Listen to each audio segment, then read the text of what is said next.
ये खबर पारुल यूनिवर्सिटी द्वारा प्रस्तुत की गई है।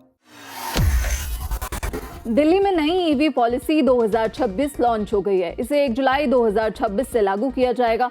मुख्यमंत्री रेखा गुप्ता ने प्रेस वार्ता कर बताया कि ईवी नीति को कैबिनेट से मंजूरी दे दी गई है। मुख्यमंत्री ने कहा, दिल्ली के लिए बहुत ही बड़ा दिन है। यह नीति 31 मार्च 2030 तक लागू रहेगी। 1 जुलाई से लागू करने का प्रयास हो रहा है। सीएम ने कहा कि पूरे देश में दिल्ली एकमात्र ऐसा राज्य है जो ईवी पर सबसे अधिक सब्सिडी यानी सुविधाएं देता है। ईवी नीति में 2 पहिया, 3 पहिया, 4 पहिया, ग्रामीण सेवा आदि को शामिल किया गया है। सभी ईवीज पर 100% रोड टैक्स और रजिस्ट्रेशन शुल्क में छूट मिलेगी। 4 पहिया वाहनों के लिए 30 लाख तक की एक्स शोरूम कीमत वाले वाहन पात्र होंगे। किस गाड़ी पर कितनी छूट, ये भी सवाल है। तो आपको बता दें, नीति के अनुसार दिल्ली में 1 जनवरी 2027 से तिपहिया का पंजीकरण इलेक्ट्रिक में होगा। इसी तरह अप्रैल 2028 से 2 पहिया का पंजीकरण केवल इलेक्ट्रिक में किए जाने का फैसला लिया गया है। 2 पहिया खरीदने पर सब्सिडी में पहले साल आपको 30,000, दूसरे साल 20,000 और तीसरे साल 10,000 की सब्सिडी मिलेगी। इसी तरह ऑटो खरीदने पर पहले साल 50,000, दूसरे साल 40,000, तीसरे साल 30,000 की सब्सिडी दी जाएगी।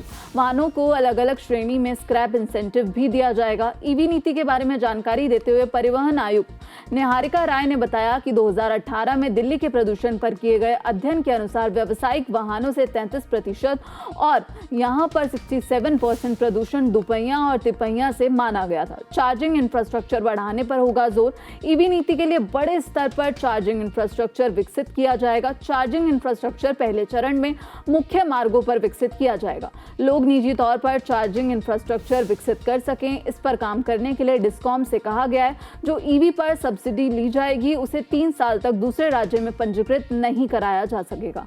इस दौरान दिल्ली सरकार में मंत्री मनजिंदर सिंह सिरसा ने कहा, दिल्ली के लिए यह पॉलिसी प्रदूषण कम करने में बहुत योगदान देगी। इस नीति में 2 पहिया, तिपहिया, छोटे व्यावसायिक वाहनों को राहत दी गई है। इसी क्रम में दिल्ली के गृह व ऊर्जा मंत्री आशीष सूद ने कहा कि नई ईवी नीति में हर मुद्दे पर गंभीरता से काम हो, उसे लेकर देश के बड़े विशेषज्ञों से राय ली गई है। मुख्यमंत्री रेखा गुप्ता ने इस नीति को तैयार करने में अपना सानिध्य देने के लिए प्रधानमंत्री सहित सभी प्रमुख मंत्रियों को धन्यवाद दिया। उन्होंने कहा कि कुछ लोग आए वक्त के सांचे में ढल गए और कुछ लोग आए तो वक्त के सांचे बदल गए। नई ईवी पॉलिसी 2026 की प्रमुख बातें क्या हैं?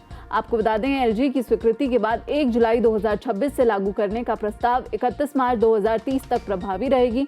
नीति का मुख्य उद्देश्य जीरो एमिशन व्हीकल्स को बढ़ावा देकर दिल्ली को प्रदूषण मुक्त और साथ ही स्वच्छ परिवहन वाली राजधानी बनाना है। अगले 4 सालों में 7,000 करोड़ से अधिक का प्रत्यक्ष सरकारी निवेश तथा कर छूट एवं ईवी अवसंरचना सहित लगभग 15,000 करोड़ का समग्र लाभ नागरिकों को मिलेगा।